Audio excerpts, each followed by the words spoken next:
আমার নবী এতিম হয়ে দুনিয়াতে এসেছেন, আর তার আগমনের সময় এমন কিছু অলৌকিক ঘটনা ঘটেছে।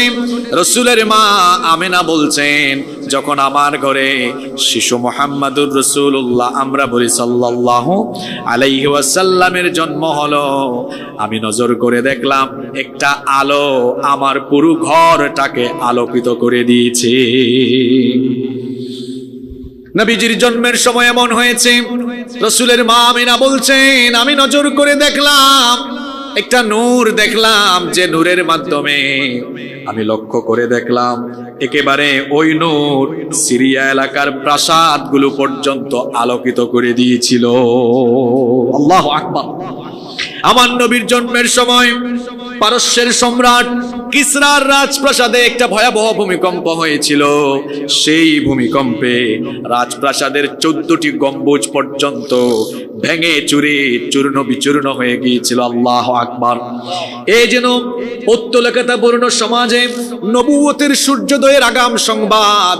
আমার নবী এতিম অবস্থায় জন্ম নিলেন। সেই যুগে আরবদের রীতি ছিল, আরবদের শহুরে নাগরিক যারা, তাদের ঘরে কোনো বাচ্চা জন্ম নিলে শহরের রোগবালাই থেকে হেফাজত করার জন্য তারা তাদের সন্তানদেরকে মরুভূমির বেদুইন অঞ্চলে ধাত্রী মহিলাদের কাছে পাঠিয়ে দিতেন, যাতে করে শহরের রোগবালাই তাদেরকে আক্রমণ করতে না পারে। অপরদিকে মরুভূমির আবহাওয়া অত্যন্ত রুক্ষ হওয়ায় সেখানে শিশু যেন সুঠামদেহী এবং শক্তিশালী হিসেবে বেড়ে ওঠে। এজন্য আরবের শহুরে নাগরিকরা তাদের সন্তানদেরকে মরুভূমি অঞ্চলে পাঠিয়ে দিতেন। আমার নবীর বেলায় তাই হলো। রাসূলের দাদা আব্দুল মুত্তালিব নবীজির নাম রাখলেন মুহাম্মদ। আমরা বলি সাল্লাল্লাহু আলাইহি ওয়াসাল্লাম। এর আগে আরবে এই নাম কখনোই রাখা হয় নাই। আমার নবীকে এবার, শিশু নবীজিকে এবার আব্দুল মুত্তালিব মরুভূমি অঞ্চলে পাঠানোর জন্য ধাত্রী মহিলার সন্ধান করছেন।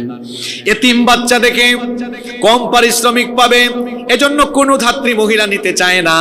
তায়েফের বনু সাদ গোত্রের একদল নারীরা মক্কায় আসলেন দুগ্ধ শিশু তালাশের জন্য। সবাই এসে যাদের টাকা পয়সা বেশি, পয়সাওয়ালাদের ঘরের সন্তানদেরকে নেওয়ার জন্য উদ্গ্রীব হয়ে গেলেন। অবশেষে এলেন বনু সাদ গোত্রের সৌভাগ্যবতী সেই নারী হালিমাতুস সাদিয়া। দুর্ভিক্ষের কারণে তার গাধা জরাজীর্ণ ছিল, হালকা পাতলা ছিল, সেজন্য তিনি তার দুর্বল গাধায় চড়ে ধীর গতিতে এসেছিলেন, যার কারণে বিলম্ব হয়ে গিয়েছিল। এসে দেখলেন পয়সাওয়ালা ঘরের সব শিশুগুলোকে অন্যান্য ধাত্রী মহিলারা নিয়ে গিয়েছে। নবী করিম সাল্লাল্লাহু আলাইহি ওয়াসাল্লামের দাদা আব্দুল মুত্তালিব বললেন, আমার এই ঘরে একটা এতিম বাচ্চা আছে, দেখো যদি দেখার পরে তোমার দয়া হয়, মায়া হয়, মন যদি চায় তো নিয়ে যাও, বেশি টাকা পয়সা দেওয়া যাবে না। হালিমাতুস সাদিয়া তিনি তার স্বামীকে ডেকে স্বামীর সঙ্গে পরামর্শ করলেন, এত দূর তায়েফ থেকে এসেছি, খালি হাতে ফিরে যাওয়ার চাইতে এতিম বাচ্চাটাকে নিয়ে যাই, পয়সা করি যাই পাই সেটা আমাদের জন্য কিছুটা হলেও লাভজনক হবে। স্বামী সম্মতি দিলেন। এবার স্বামীর সম্মতি পেয়ে তিনি যখন হালিমাতুস সাদিয়ার ঘরে ঢুকলেন, তিনি যখন মা আমেনার ঘরে ঢুকলেন, মা আমেনার ঘরে ঢুকে আল্লাহর নবীর চেহারার দিকে তিনি যখন তাকালেন, হালিমাতুস সাদিয়া নিজে বললেন, আমি তাকে যখন দেখলাম এত সুন্দর চেহারা, আমার মনে, আমার অনুভূতির মধ্যে এমন আমার অনুভূতি এমন ভাবে বহিঃপ্রকাশ ঘটলো, এত সুন্দর চেহারার মানুষ আমার চক্ষু কখনো জীবনেও দেখে নাই। আল্লাহু আকবার। তিনি বলছেন, আমি আমিনার কোল থেকে, মা আমিনার কোল থেকে যখন শিশু নবীজিকে আমার কোলে নিয়ে খুব কাছ থেকে তার দিকে নজর করলাম, আমার কাছে মনে হলো আসমানের চাঁদ আমার কোলে ধরা দিয়েছে। আরবের কবি এজন্য সুন্দর করে বলছেন, ওয়া আহসানু মিনকা লাম তারা কাত্তু আইনি ওয়া আজমালু মিনকা লাম তালিদিন নিসা খুলিকতা মুবাররাআন মিন কুল্লি আইবিন কাআন্নাকা ক্বাদ খুলিকতা কামা তাশা। কবি কত চমৎকার করে বলেছেন, আপনার চাইতে সুন্দর কাউকে এই চক্ষু দেখিনি, আপনার চাইতে সুন্দর কাউকে পৃথিবীর কোন নারী জন্ম দেয়নি। মানবীয় সকল দোষ ত্রুটি মুক্ত করে এত সুন্দর করে আপনাকে বানানো হয়েছে, যেন আপনি যেমনটা চেয়েছেন ততটা সুন্দর করে আপনাকে বানানো হয়েছে। আমার নবী সব দিক থেকে ছিলেন সেরা, সৌন্দর্যের দিক থেকে সেরা, গুণাবলীর দিক থেকে সেরা, নেতৃত্বের দিক থেকে সেরা। ইউসুফ আলাইহিস সালামকে আল্লাহ তাআলা দুনিয়ার অর্ধেক সৌন্দর্য দিয়েছেন, আর আমার নবীকে আল্লাহ তাআলা দুনিয়ার পুরো সৌন্দর্য দান করে দিয়েছেন। জাবের বিন সামুরা রাদিয়াল্লাহু আনহু বলছেন, আমি একবার চাঁদনি রাতে একবার আকাশের চাঁদের দিকে তাকাই, আর একবার আমার নবীর দিকে তাকাই। আমি যখন আকাশের চাঁদের দিক থেকে চক্ষু ফিরিয়ে আমার নবীর চেহারার দিকে তাকালাম, আমার কাছে মনে হলো আমার নবীর সৌন্দর্যের কাছে আকাশের চাঁদের সৌন্দর্য ম্লান হয়ে গিয়েছে। এরকম সৌন্দর্য আল্লাহ তার নবীকে দিয়েছেন। হালিমাতুস সাদিয়া এবার নবীজিকে নিয়ে তার দুর্বল গাধার উপরে সওয়ার হলেন। কি আজীব অবস্থা! এই দুর্বল গাধার গতি বেড়ে গেল। এবার সবাইকে পেছনে ফেলে তিনি সামনে এগিয়ে যেতে লাগলেন। অন্যান্য নারীরা বললেন, কি ব্যাপার হালিমা, এটা কি সেই গাধা নয় যেই গাধায় চড়ে তুমি এসেছিলে? তোমার সেই দুর্বল গাধা, ধীর গতির গাধার গতি তো কিভাবে বেড়ে গেল? তিনি তখন বললেন, স্পিড গতি কিভাবে বেড়েছে আমি জানি না, তবে আমার মনের অনুভূতির বহিঃপ্রকাশ এমন হচ্ছে, আমার কাছে মনে হচ্ছে আমার কোলে যেটা এসেছে, মনে হচ্ছে গোটা দুনিয়ার বরকত আমার কাছে চলে এসেছে। বাড়ি যাওয়ার পরে লক্ষ্য করলেন উটনির দুধের অলান দুধে পরিপূর্ণ হয়ে গিয়েছে। হালিমাতুস সাদিয়া বলছেন, দুর্ভিক্ষের কারণে নিয়মিত খাবার দাবার পেতাম না, আমার সিনার মধ্যে দুধ কম ছিল, কিন্তু এই শিশুটিকে নিয়ে যখন বাড়ি আসলাম আমার সিনা তখন দুধে পরিপূর্ণ হয়ে গেল। খেজুর গাছে খেজুরের ফলন বেড়ে গেল, কুয়ার মধ্যে পানি বেড়ে গেল, ফসল উৎপাদন বেড়ে গেল। বুঝতে আর বাকি রইল না, এই শিশুটির কারণে দুনিয়ার বরকতের বাড়ি ধারা আল্লাহ আমার উপরে বর্ষণ করা শুরু করেছে। আমার নবী যেখানে গিয়েছেন সেখানেই বরকত দিয়েছেন কে? আরো জোরে বলেন, কে? হালিমাতুস সাদিয়ার তত্ত্বাবধানে নবীজি চলে আসলেন। 2 বছর দুধ পান করানোর সময় শেষ। এই বরকতময় শিশুটিকে দিতে মন চায় না। নবীজির মা আমেনার কাছে গিয়ে হালিমাতুস সাদিয়া বলছেন, আর কিছুকাল কি আমার কাছে রাখা যায় না? মা আমেনার সম্মতি দিলেন। হালিমাতুস সাদিয়া আবার তাকে মরুভূমিতে তায়েফে নিয়ে গেলেন। আল্লাহ নবীর বয়স তখন 4 কি 5। নবীজি কিছু বালকদের সাথে খেলাধুলা করছেন, এমন সময় আরেকটি অলৌকিক ঘটনা ঘটলো। শাক্কে সাদর, ওপেন হার্ট সার্জারি। নবীজির সিনা চাক হলো। জিবরিল আমিন এসে নবীজিকে শুইয়ে দিয়ে বুকটা চিরে হৃৎপিণ্ড বের করে জান্নাতের পবিত্র পানি দিয়ে ধৌত করে সেটা জ্ঞান বিজ্ঞান হিকমা আর নবুয়তের প্রয়োজনীয় সবকিছু দিয়ে ভরপুর করে দিলেন। সুবহানাল্লাহ। এই অবস্থা বালকেরা দেখে ভয়ের চোটে তারা হালিমাতুস সাদিয়ার কাছে গিয়েছে। তারা যখন এই অবস্থা বর্ণনা করলো, হালিমাতুস সাদিয়া এই ঘটনা শুনে ভীত বিহব্বল হয়ে তিনি আবার শিশু নবীজিকে নিয়ে মা আমেনার বাড়িতে চলে গেলেন। মা আমেনার কাছে ফিরিয়ে দিলেন। মা আমেনার স্নেহ ছায়ায় নবীজি 6 বছর পর্যন্ত থাকলেন। আল্লাহর নবী 6 বছর বয়সে মা হারা এতিম হয়ে গেলেন। এরপরে আল্লাহর নবী তার প্রিয় দাদা আব্দুল মুত্তালিবের তত্ত্বাবধানে চলে গেলেন। আব্দুল মুত্তালিব তিনি অত্যন্ত পছন্দ করতেন, তার নাতিকে খুব ভালোবাসতেন, স্নেহ মমতা দিতেন। 8 বছর বয়সে দাদাও চলে গেলেন। এরপরে আল্লাহর নবী তার চাচা আবু তালেবের সংস্পর্শে চলে আসলেন। আবু তালেব আল্লাহর নবীকে মহব্বত করতেন, ভালোবাসতেন।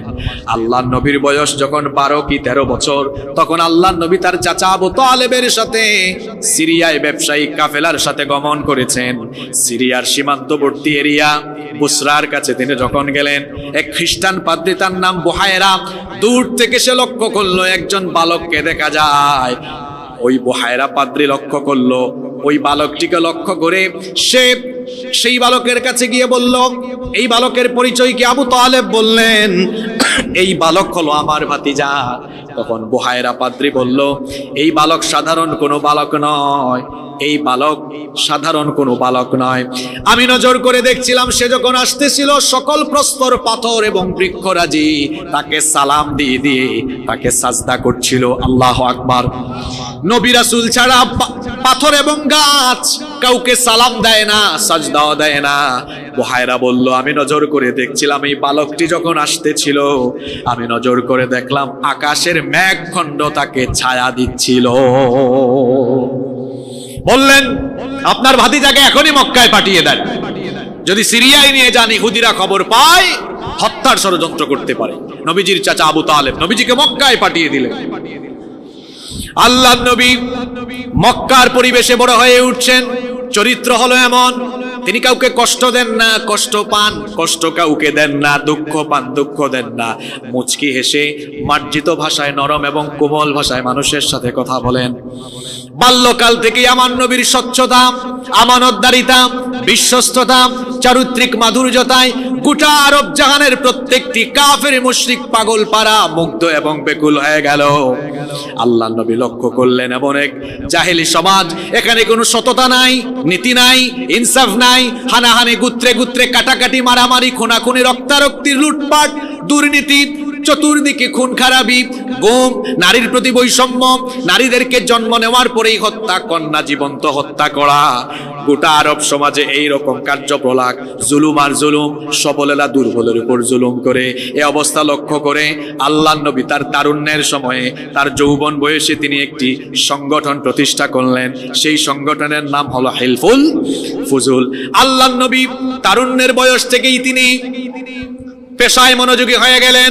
এখন অনেক তরুণেরা আছে, ছাত্ররা আছে, যুবকেরা আছে, ছাত্র বয়সে শুধু পড়ালেখা করে আর কিছু করে না। এই জন্য বাংলাদেশে বেকার মানুষের সংখ্যা দিন দিন বাড়ে না কমে। সবার স্বপ্ন যদি চাকরি থাকে, তাহলে ব্যবসা করবে কে? উদ্যোক্তা হবে কে? ফ্যাক্টরি করবে কে? ব্যবসায়ী হবে কে? আল্লাহর নবী যখন তারুণ্যের বয়সে ছিলেন, তখনই তিনি ছাগল চোরাতেন। নবীজি বলছেন, আমি কয়েক কিরাতের বিনিময়ে মক্কায় অনেকের ছাগল চুরিয়েছি। বেকার থাকা এটা অসম্মানের বিষয়, কাজ করাটা হলো সম্মানের বিষয়। এজন্য তরুণ আর যুবক ভাইদেরকে বলতে চাই, যারা ছাত্র আছেন তাদেরকেও বলতে চাই, ভাইয়েরা আমার, বেকার থাকে যাবে না। বেকারের বে কেটে দিয়ে কার হয়ে যেতে হবে, কর্মঠ হতে হবে, পরিশ্রমী হতে হবে। তাহলে এই সোনার বাংলাদেশকে সমৃদ্ধির জায়গায় নিয়ে যাওয়া সম্ভব হবে। আল্লাহর নবী তার চাচার কাছ থেকে ব্যবসায়িক ফর্মুলা, ব্যবসায়িক কর্মপদ্ধতি শিখেছেন। তার বিশ্বস্ততা, আমানতদারিতার খবর গোটা মক্কায় ছড়িয়ে গেল। মক্কার ধর্নাঢ্য একজন নারী, নাম হলো খাদিজা আত-তাহেরা। তিনি শুনলেন মক্কায় একজন সৎ যুবক আছে, বিশ্বস্ত আমানতদার যুবক আছে। সেই যুগে আরবের অনেক ধর্নাঢ্য ব্যক্তিরা ব্যবসার মধ্যে পুঁজি খাটাতেন আর ব্যবসা পরিচালনার জন্য লোক নিয়োগ করতেন। খাদিজাতুত তাহেরা তিনি এবার সেই যুবক মুহাম্মদ, আমরা বলি সাল্লাল্লাহু আলাইহি ওয়াসাল্লামকে তার ব্যবসায় যখন নিয়োগ করলেন, ব্যবসায়িক কাফেলা নিয়ে তিনি যখন রওনা করলেন, সেইবার সেই কাফেলা ব্যবসায়িকভাবে এত বেশি বেনিফিটেড হলো, এত বেশি লাভ করলো। খাদিজাতুত তাহেরা রাদিয়াল্লাহু আনহার ব্যবসায়িক আগের কোনো কাফেলা কখনোই এত পরিমাণ মুনাফা অর্জন করতে পারে নাই। আল্লাহু আকবার। দাসীর কাছ থেকে নবীজির সততা, স্বচ্ছতা, আমানতদারিতা সবকিছুতে মুগ্ধ হয়ে তিনি এবার নিজেই আল্লাহর নবীকে বিবাহের পয়গাম দিলেন। আবু তালেবের সাথে পরামর্শ করে এবার আল্লাহর নবীর সাথে খাদিজাতুত তাহেরা রাদিয়াল্লাহু আনহার বিয়ে হলো। খাদিজা রাদিয়াল্লাহু আনহার বয়স তখন 40, আমার নবীর বয়স তখন 25। বলেন তো, নবীজি প্রস্তাব দিয়েছেন নাকি নবীজিকে প্রস্তাব দেওয়া হয়েছে? আপনারা আছেন না ঘুমিয়ে গেছেন? নবীজিকে প্রস্তাব দেওয়া হয়েছে। সংসার আরম্ভ হলো। আল্লাহর নবীর চারিত্রিক মাধুর্যতা দিন যত যায় গোটা আরবে তত বেশি ছড়িয়ে যায়। যাদেরকে আল্লাহ নবী বানান তাদেরকে আল্লাহ চরিত্রের দিক থেকে শ্রেষ্ঠত্ব দান করেন। সকল নবীদেরকে সকল প্রকার মূর্তি, শিরক এবং সকল প্রকার কুসংস্কার থেকে নিজে যিনি হেফাজত করেন তিনি কে? আমার নবীকে আরবের কাফিররা এত ভালোবাসা আরম্ভ করলো, নবীজির সত্যবাদিতায় মুগ্ধ হয়ে নবীজিকে আল আমিন উপাধি দিল। তাদের ধন সম্পদ, টাকা পয়সা, সম্পদ এনে নবীর কাছে গচ্ছিত রাখা আরম্ভ করলো। সবাই মিলে নবীকে করে মহব্বত। আমার নবীর বয়স যখন 34 বা 35 বছর, তখন মক্কার সব গোত্রের কাফিররা মিলে সিদ্ধান্ত নিল কাবা ঘরকে রিকনস্ট্রাকশন করবে, সংস্কার করবে। কাবা ঘরের সংস্কারের কাজ হলো এবার হাজারে আসওয়াদ কোন গোত্রের লোকেরা সেখানে প্রতিস্থাপন করবে সেটা নিয়ে বাদানুবাদ, সেটা নিয়ে ঝগড়া, বাকবিতণ্ডা আরম্ভ হলো। 5 দিন চলে গেল, কোনো সমাধান হলো না। 5 দিন চলে গেল, কোনো সমাধান হলো না। অবশেষে আবু উমাইয়া বললেন, আগামীকাল সকালবেলা ফজরের পরে মসজিদে হারামে যিনি প্রথম প্রবেশ করবেন তিনি হাজারে আসওয়াদ প্রতিস্থাপন করবেন। পরের দিন দেখা গেল ফজরের পরে সবার আগে যিনি মসজিদে হারামে ঢুকলেন তিনি আর কেউ নন, তিনি হলেন মুহাম্মাদুর রাসূলুল্লাহ সাল্লাল্লাহু আলাইহি ওয়াসাল্লাম। তারা বলল এ তো আমাদের আল আমিন, তার মীমাংসা, তার রায় মেনে নিতে কারোরই কোনো আপত্তি। আপনারা আছেন না ঘুমিয়ে গেছেন? একটু পরে বুঝবেন। এখন কাফির রাতে ভালোবাসা, কিছুক্ষণ পর আলোচনা শুনবেন, শুরু হবে রক্তাক্ত ইসলামের ইতিহাস। এখন তো খুব আদর আর খুব মহব্বত, এরপরে দেখেন কি হয়। বলল আল আমিন এসেছে, আমরা মেনে নিলাম। নবীজি বললেন ঠিক আছে, একটা কাপড় নিয়ে আসো বা একটা চাদর নিয়ে আসো। সেই কাপড় বা চাদরে সেই হাজারে আসওয়াদ রাখা হলো। নবীজি বললেন সেই কাপড় বা চাদরের চারপাশে সব গোত্রের নেতারা এসে ধরো। সবাই ধরলো। নবীজি বললেন সামনে আগাও। আল্লাহ নবী সেটা রেখে দিলেন। সবার মন কালাকালি বন্ধ, সবার মনই এখন খুশি হয়ে গেল। সুবহানাল্লাহ। এটা নবুয়তের পরের জীবন না আগের জীবন? পেছন থেকে আওয়াজ আসে না, পরের না আগের? এটা তো ক্লাসের মতো কথা চলছে। এখানে সব কোরআন সুন্নাহ আর সিরাতের নির্ভরযোগ্য গ্রন্থ থেকে আমরা নবীজির জীবনী আলোচনা করছি। আমরা মনোযোগী থাকতে পারবো তো? আর কিছুক্ষণ, বেশিক্ষণ আপনাদেরকে আর কষ্ট দিব না। এই 20-25 মিনিট আমরা থাকতে পারবো না ইনশাআল্লাহ? গোটা আরব সমাজ পৌত্তলিকতায় নিমজ্জিত, মূর্তির পূজা করে, সততা নাই, নীতি নাই, ইনসাফ নাই, চতুর্দিকে জুলুম আর জুলুম, অজ্ঞতার বর্বরতার অসভ্যতার সেই যুগকে নবীজি কেমনে পাল্টাবেন, কেমনে পরিবর্তন করবেন? আল্লাহ নবীর ভেতরে এক ধরনের পেরেশানি তৈরি হয়ে গেল। আল্লাহ নবী কি করবেন বুঝতে পারছিলেন না। নিঃসঙ্গ প্রিয় হয়ে আল্লাহ নবী এবার মক্কা থেকে অদূরে এবার হেরা গুহায় তিনি চলে গেলেন। সেখানে তিনি তাআব্বুদের মধ্যে লিপ্ত হয়ে গেলেন। আল্লাহ নবী হেরা গুহায় যান, যাওয়ার সময় কিছু খাবার দাবার আর পানীয় নিয়ে যান, ফুরিয়ে গেলে আবার আসেন, আবার যান। এভাবে করে আল্লাহ নবী হেরা গুহার মধ্যে আল্লাহর নবী নিঃসঙ্গ প্রিয় হয়ে ধ্যানে মগ্ন এবং ইবাদত বন্দেগীরত অবস্থায় থাকলেন। অবশেষে নবুয়তের সেই আল্লাহর নবীকে নবুয়ত দেওয়ার সেই সুসময় চলে আসলো। রমাদানের মাসের শেষ দশকের লাইলাতুল কদর, কদর রাতে ওহীর ধারক বাহক ফেরেশতা সাইয়েদিনা জিবরিল আমিন সশরীরে আল্লাহর নবীর সামনে আগমন করলেন। আল্লাহু আকবার। আল্লাহর নবীর কাছে ওহী নাজিল হচ্ছে। জিবরিল আমিন বললেন ইকরা। আল্লাহর নবী বললেন মা আনা বিকারি, আমি পড়তে জানি না। জিবরিল আমিন এবার নবীজিকে তার বুকের সঙ্গে সজোরে চেপে ধরলেন। বুখারীর হাদিসে এসেছে আল্লাহর নবী বললেন ফাআখাযানি ফাগাত্তানি হাত্তা বালাগা মিন্নিল জুহুদ, আমাকে তিনি এমন ভাবে বুকের সাথে সজোরে চেপে ধরলেন, মনে হচ্ছিল আমার দম বন্ধ হয়ে যাওয়ার উপক্রম হয়ে যাচ্ছিল। সুম্মা আরসালানি, তারপরে তিনি আমাকে ছাড়লেন। তারপরে বললেন ইকরা, দ্বিতীয়বার বললেন পড়ো। আমি বললাম মা আনা বিকারি, আমি তো পড়তে জানি না। তৃতীয়বার নবীজিকে তিনি পুনরায় আগের মতো চেপে ধরলেন। এরপরে ছেড়ে দিয়ে বললেন পড়েন আমার সাথে ইকরা বিসমি রাব্বিকাল্লাযী খালাক খালাকাল ইনসানা মিন আলাক ইকরা ওয়া রাব্বুকাল আকরামুল্লাযী আল্লামা বিল কলম আল্লামাল ইনসানা মা লাম ইয়ালাম। বিদায়াতুল ওয়াহী, আল্লাহর নবীর কাছে ওয়াহির স্টার্টিং, ওয়াহির সূচনা হলো সূরা আলাকের প্রথম 5টি আয়াত নাজিল করে আল্লাহর নবীর কাছে নবুয়তের সূচনা করে দেওয়া হলো। আল্লাহু আকবার। আল্লাহর নবী ভীত বিহব্বল হয়ে ঘরে ফিরে গিয়ে তার প্রিয়তমা স্ত্রী খাদিজা রাদিয়াল্লাহু আনহাকে বললেন জাম্মিলুনি, আমাকে কম্বল দিয়ে ঢেকে দাও। লাকাদ খাশিতু আলা নাফসি, আমি আমার নফসের ব্যাপারে আশঙ্কায় রয়েছি। স্ত্রী তখন বললেন কাল্লা, কখনো নয়। ওয়াল্লাহি লা ইউযিকাল্লাহু আবাদা, কখনো আল্লাহ আপনাকে অপমানিত করতে পারেন না। কারণ আপনি আত্মীয়তার সম্পর্ক রক্ষা করেন, দুর্বলদেরকে সাহায্য করেন, অভাবীদেরকে সহযোগিতা করেন, মেহমানদেরকে আপ্যায়ন করেন। আপনার মতো মানুষকে কখনো জিন ভূত বা ভীতিকর কোনো কিছু আচ্ছন্ন করতে পারে না। তিনি চার চাচাতো ভাই ওয়ারাকা বিন নওফেলের কাছে আল্লাহর নবীকে নিয়ে গেলেন। ওয়ারাকা বিন নওফেল সবকিছু শুনে বললেন ভীত সন্ত্রস্ত হওয়ার কোনো কারণ নাই। আপনার কাছে যিনি এসেছেন তিনি হলেন ওহীর ধারক, ওহীর বাহক ফেরেশতা জিবরিল। তিনি ইতিপূর্বেও মূসা নবীর কাছে, ঈসা নবীর কাছে এসেছিলেন। আরে আপনার জন্য আফসোস হচ্ছে, আমি তো অতিশয় বৃদ্ধ হয়ে আর চোখের আলো হারিয়ে ফেলেছি। আপনার কওম আপনাকে এক সময় আপনার এলাকা থেকে বের করে দিবে। আল্লাহর নবী বললেন এটা কি করে সম্ভব? গোটা কওম আমাকে ভালোবাসে, আল আমিন বলে ডাকে, তারা কেন আমাকে বের করে দিবে? তখন ওয়ারাকা বিন নওফেল বললেন, এটা হলো পূর্বেকার নবীদের নবুয়তি কাজের সুন্নাহ পদ্ধতি। কারণ নবুয়তের দাওয়াতি কাজ যারাই করেছেন তাদের কওমের লোকেরা তাদের সাথে বেয়াদবি করে অনেককেই তাদের এলাকা থেকে বের করে দিয়েছে। তবে হ্যাঁ, আমি যদি বেঁচে থাকি তাহলে আমি আপনাকে সেই সময় সাহায্য করব। আল্লাহর নবী ঘরে ফিরে আসলেন। আসেন তো আপনারা, কষ্ট হচ্ছে না তো? এখন যেটা চলছে সেটা হচ্ছে নবুয়তের পরের মাক্কি জীবন। আল্লাহর নবীকে নবুয়ত দেওয়া হয়েছে। ঘরে ফিরে আসলেন, আবার হেরা গুহায় গেলেন। যাওয়া আসায় আছেন কিন্তু ওহী আসে না। এই সময়টাকে বলা হয় ফাতরাতুল ওয়াহী, ওহীর বিরতিকাল। সূরা আলাকের প্রথম 5 আয়াত নাজিল হওয়ার পরে কিছুদিন ওহী বন্ধ ছিল। 2 বার ওহী বন্ধ হয়ে গিয়েছিল। একবার ওহী বন্ধ হয়েছে, এরপরে সূরা মুদ্দাসসিরের আয়াত নাজিল হয়েছে।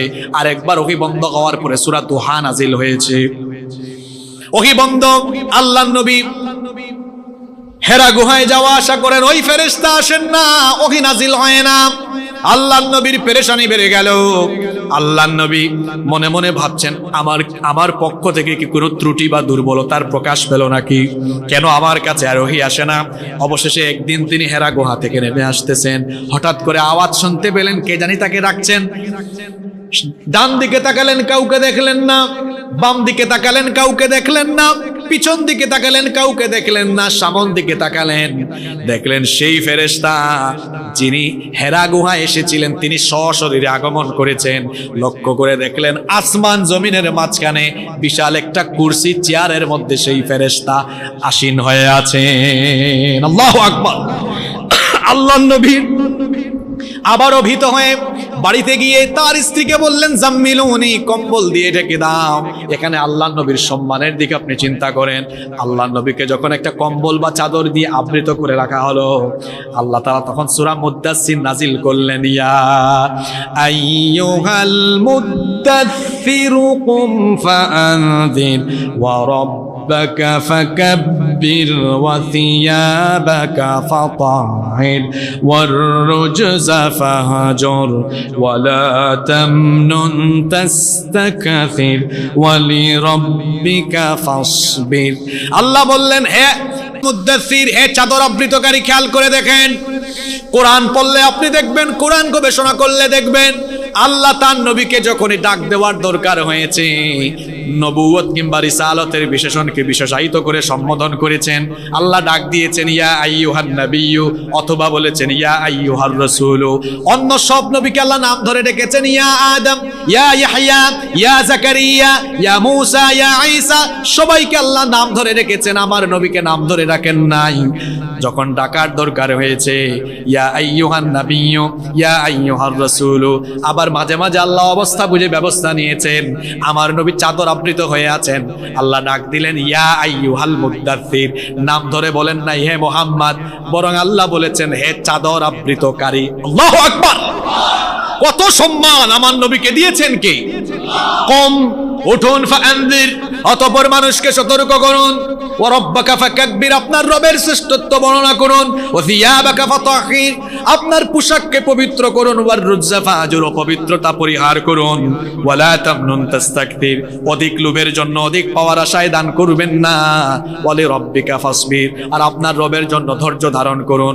আল্লাহ এখানে ধৈর্যের কথা এজন্য বলেছেন, দাওয়াতি ময়দানে অথবা দিন কায়েমের আন্দোলনে যারা থাকবে, এই ময়দানে সবর করা ছাড়া কশ্চিনকালে অবিচল থাকা সম্ভব। এজন্য আল্লাহ বললেন ওয়ালি রাব্বিকা ফাসবির, আপনার রবের জন্য ধৈর্য ধারণ করুন। আগের আয়াত সূরা আলাকের প্রথম 5 আয়াত দিয়ে নবুয়ত দেওয়া হয়েছে, পরে সূরা মুদ্দাসসির নাজিল করে রিসালত দেওয়া হলো। নবী এবং রাসূলের মধ্যে পার্থক্য আছে। অনেককে আল্লাহ নবী বানিয়েছেন কিন্তু রাসূল বানান নাই, আবার অনেককে আল্লাহ রাসূলও বানিয়েছেন, নবীও বানিয়েছেন।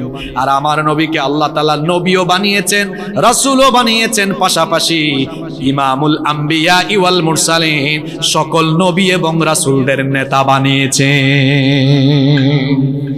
আপনাদের কষ্ট হচ্ছে নাকি? এবার আল্লাহর নবী দাওয়াত আরম্ভ করলেন। প্রথমে দাওয়াত দিলেন ঘরে নিজের বিবিকে। আপনি কেমন সেটা আপনার স্ত্রীর চাইতে ভালো কেউ জানে না। ওই দেখেন না, ফেরাউন বলেছে আমি খোদা। আসিয়াকে বলে আমার বউ আসিয়া, প্রিয় তোমার স্ত্রী, আমি তো খোদা। আসিয়া বলে তুই খোদা না হুদা, এটা আমার চেয়ে ভালো কেউ আপনি আজকে ঘরে গিয়ে বলবেন, ও বউ আমি তো নতুন পীর হয়েছি, তুমি আমার কাছে মুরিদ হও। পীর তখন বলবে, আপনি পীর না ক্ষীর এটা আমার চেয়ে ভালো কেউ জানে? আল্লাহর নবী যখন আমাদের মা খাদিজা আত-তাহরা রাদিয়াল্লাহু আনহাকে বললেন, প্রিয়তম বিবি আমার নবুয়ত এবং রিসালাতের প্রতি তুমি কি ঈমান আনবে না? তিনি তখন বললেন, 15 বছর ধরে সংসার করছি, ইনসাইড আউটসাইড সব আমি দেখেছি। আপনার চরিত্র এটা সাধারণ কোনো চরিত্র নয়, এটা পয়গাম্বরী চরিত্র। আমি আর দেরি করব না, আমি ঈমান আনলাম। ঘোষণা দিলেন, লা ইলাহা ইল্লাল্লাহ মুহাম্মাদুর রাসূলুল্লাহ সাল্লাল্লাহু আলাইহি ওয়াসাল্লাম। প্রাথমিক পর্যায়ের ইসলাম কবুলকারী 4 জন, একজন নবীজির বিবি, দ্বিতীয়জন নবীজির প্রিয়তম বন্ধু আবু বকর সিদ্দিক রাদিয়াল্লাহু আনহু, এরপরে দিয়েছেন দাওয়াত তার চাচাতো ভাই আলী বিন আবি তালেব রাদিয়াল্লাহু আনহু, তারপরে দিয়েছেন তারই তত্ত্বাবধানে লালিত পালিত হওয়া যায়েদ বিন হারিসা রাদিয়াল্লাহু আনহু। এই 4 জন ইসলাম কবুল করলেন। আল্লাহর নবীর দাওয়াত আরম্ভ হলো।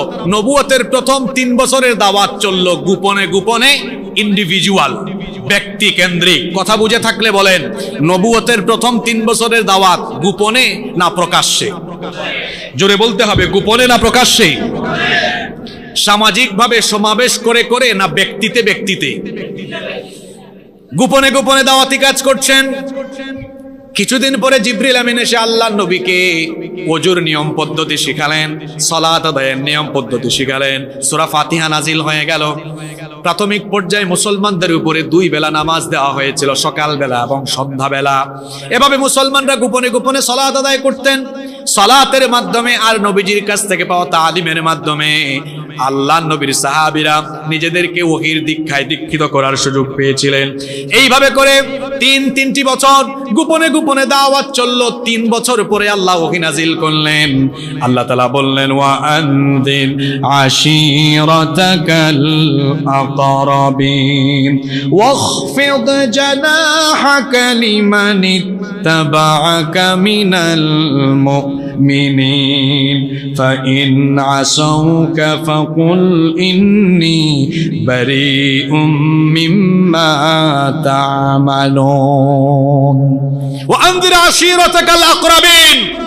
আপনার নিকটবর্তীদেরকে, নিকটাত্মীয়দের, আশেপাশে থাকা লোকদেরকে সতর্ক করুন। আর আপনার অনুসারী মুমিনদের প্রতি আপনি রহম করুন, তাদের প্রতি দয়া দেখান। আর যারা আপনার দাওয়াত প্রত্যাখ্যান করে তাদেরকে বলুন, তোমরা যা করো আমি তা থেকে মুক্ত। আল্লাহ তাআলা অন্য জায়গায় বলছেন, ফাসদা বিমা তু'মারু ওয়া আরিদ আনিল মুশরিকিন। কোরআনে কারীমের 15 নম্বর সূরা, সূরা হিজরের 94 নম্বর আয়াত। আল্লাহ তার নবীকে বলছেন, আপনাকে যা আদেশ দেওয়া হয়েছে আপনি তা প্রকাশ্যে ঘোষণা করেন। আল্লাহর নবীর কাছে যখন প্রকাশ্যে দাওয়াত দেওয়ার আদেশ আসলো, আল্লাহর নবী তখন সাফা পাহাড়ে গিয়ে আরোহণ করলেন। বুখারীর হাদিস। সাফা পাহাড়ে আরোহণ করে নবীজি বললেন, ইয়া সাবাহা। সেই যুগে আরবরা গুরুত্বপূর্ণ কোনো ঘোষণা দিলে পরে ইয়া সাবাহা বলতো। আল্লাহর নবী যখন ইয়া সাবাহা বলে সম্বোধন করলেন, আরবের সকল গোত্রের লোকেরা সাফা পাহাড়ের চতুর্দিকে গিয়ে সমবেত হলো। আল্লাহর নবী প্রত্যেক গোত্রের নাম ধরে ধরে তারপরে বললেন, আল্লাহর নবী প্রত্যেকের নাম ধরে ধরে বললেন, আরাআইতাকুম লাউ আখবারতুকুম আন্না খাইলাম বিল ওয়াদি তুরিদু আন তুগীরা আলাইকুম আকুনতুম মুসাদ্দিকিয়া। আমি যদি তোমাদেরকে বলি এই পাহাড়ের পর্বতমালার অপর প্রান্তে শত্রুপক্ষ তোমাদেরকে আক্রমণের প্রস্তুতি নিয়েছে, তোমরা কি আমার কথা বিশ্বাস করবে নাকি? ক্বালু নাআম। তারা বলেছিল, হ্যাঁ অবশ্যই। মা জাররাবনা আলাইকা ইল্লা সিদকা। কোনদিন সত্য ছাড়া তোমাকে মিথ্যা বলতে শুনি নাই। তুমি যদি বলো তো অবশ্যই বিশ্বাস করব। আল্লাহর নবী তখন বললেন, ফা ইন্নী নাযীরুল লাকুম বাইনা ইয়াদাই আযাবুন শাদীদ। যদি তোমরা আমাকে এতটাই বিশ্বস্ত আর সত্যবাদী মনে করো, তাহলে আমি তোমাদেরকে বলছি, আল্লাহ আমাকে তোমাদের জন্য কঠিন আযাবের সতর্ককারী হিসেবে পাঠিয়েছেন। আমার উপরে ঈমান আনো। আল্লাহ আমাকে নবুয়ত দিয়েছেন, রিসালাত দিয়েছেন। আল্লাহর নবী যখন এই কথা বললেন, তখন আবু লাহাব রাগে অগ্নিশর্মা হয়ে গিয়ে বলল, মা জামাতানা ইল্লা লিহাদা। এগুলো বলার জন্য কি আমাদেরকে এখানে ডেকে নিয়ে এসেছো নাকি? এতটুকু বলে আবু লাহাব ক্ষান্ত হলো না। ও মুসলমানেরা শুনেন, আমরা অনেকে জানি লাউ খাওয়ার ইসলাম, কদু খাওয়ার ইসলাম, কিন্তু রক্তাক্ত ইসলামের ইতিহাস আমরা জানি না। আমরা মক্কায় গিয়ে আমরা যখন হজ আর উমরার মধ্যে সাফা মারওয়ায় সাই করি, সাফার রক্তাক্ত ইতিহাস আমরা অনেকে জানি না। এবার সাফা পাহাড়ের রক্তাক্ত ইতিহাস শোনেন। সাফা পাহাড়ে আরোহণরত আমার নবী আবু লাহাব রাগে অগ্নিশর্মা হয়ে গিয়ে আল্লাহর নবীকে গালি দিল, তাব্বাল্লাকা ইয়া মুহাম্মদ, মুহাম্মদ তুমি ধ্বংস হয়ে যাও, নাউজুবিল্লাহ। আল্লাহর নবীকে গালি দেওয়ার পরে আল্লাহর সাথে সাথে গালির জবাব দিয়ে সূরা নাজিল করলেন। আমার সঙ্গে পড়েন, তাব্বাত ইয়াদা আবি লাহাবি ওয়া তাব মা আগনা আনহু মালুহু ওয়া মা কাসাব সায়াসলা নারান যাতা লাহাবি ওয়া ইমরাআতুহু হাম্মালাতাল হাতাব ফি জিদিহা হাবলুম মিন মাসাদ। আল্লাহ বললেন ধ্বংস হোক আবু লাহাবের দুহাত, ধ্বংস হোক সে নিজেও। যা সে উপার্জন করেছে সে ধন সম্পদ তার কোনো কাজে লাগলো? অচিরেই সে লেলিহান অগ্নিশিখায় তার স্ত্রী সহ নিমজ্জিত হবে, তাদের গলায় শক্ত রশি পাকানো থাকবে। তিরমিজি শরীফের অন্য রিওয়ায়াতে এসেছে আবু লাহাবের সামনে একটা বড় পাথর ছিল, ওই পাথর সে রাগে অগ্নিশর্মা হয়ে হাতে নিয়ে আল্লাহর নবীর দিকে ছুঁড়ে মারলো। আল্লাহর নবীর মাথা মুবারকে পড়ে আমার নবীর মাথা ফেটে গিয়ে রক্ত এবার আল্লাহর নবীর মাথা থেকে রক্ত ঝরে ঝরে পড়ে সাফা পাহাড় সিক্ত হলো। আল্লাহর নবী বেহুশ হয়ে গেলেন। আবু লাহাব বাড়িতে গেল। নবুয়তের আগে আল্লাহর নবীর দুই মেয়ে উম্মে কুলসুম এবং রুকাইয়াকে আবু লাহাবের দুই ছেলে বিয়ে করেছিল।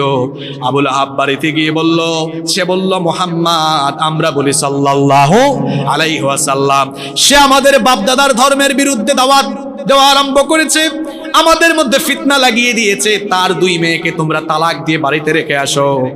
ও চট্টলার মুসলমানেরা, রক্তাক্ত ইসলাম আর কত জুলুম নির্যাতনের ইসলামের ইতিহাস এবার ভালো করে শোনেন। আল্লাহর নবীর দুই মেয়েকে তালাক দিয়ে আবু লাহাবের দুই ছেলে আল্লাহর নবীর বাড়িতে রেখে আসলো।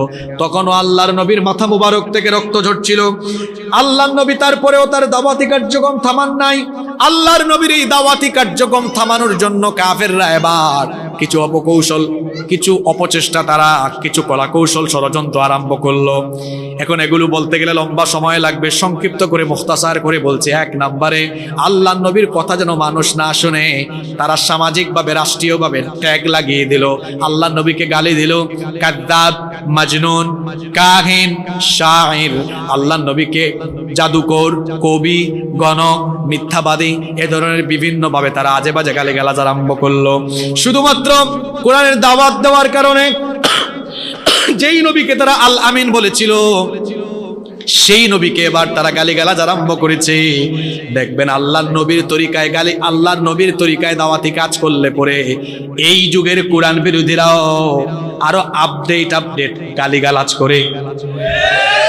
গালির জায়গায় আছে, শুধু গালির ব্র্যান্ডিংটা অথবা গালির ভার্সনটা একটু চেঞ্জ হয়েছে। সেই যুগে তারা নবীজিকে এবং নবীজির অনুসারী সাহাবীদেরকে পাগল, মিথ্যাবাদী, জাদুকর, মাজনুন, শাইর, কাহিন, সাহির বলেছে। আর এই যুগের আপডেট গালি হলো যারা নবীর তরিকায় দাওয়াতি কাজ করে তাদেরকে আপডেট ভার্সনের গালি দেওয়া হয় রাজাকার, জঙ্গি, স্বাধীনতা বিরোধী। গালি আছে, শুধু ভার্সনটা কি হয়েছে?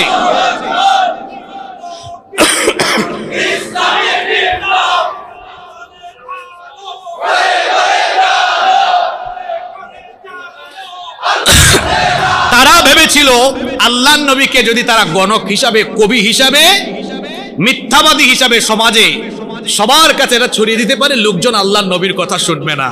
কিন্তু এত অপপ্রচার গালিগালাজের পরেও তারা কি লোকজনকে নবীজির কাছে যাওয়া থেকে থামাতে পেরেছে? আজকের যুগেও তাই হয়েছে। এদেশের আলেম ওলামা যাদের কথা মানুষ শুনতে আসে তাদেরকে কোরআন বিরোধীরা রাষ্ট্রীয় ট্যাগ লাগিয়ে জনগণের কাছে তাদেরকে অসম্মান করার জন্য কত ধরনের ট্যাগ লাগিয়েছে। কোরআনের শ্রেষ্ঠ মুফাসসিরকে যুদ্ধাপরাধী, মানবতা বিরোধী নাটক মঞ্চস্থ করে তাকে জনবিচ্ছিন্ন করতে গিয়ে ফ্যাসিস্টরা নিজেরাই জনবিচ্ছিন্ন হয়ে মামু বাড়ি দিল্লি পালিয়েছে।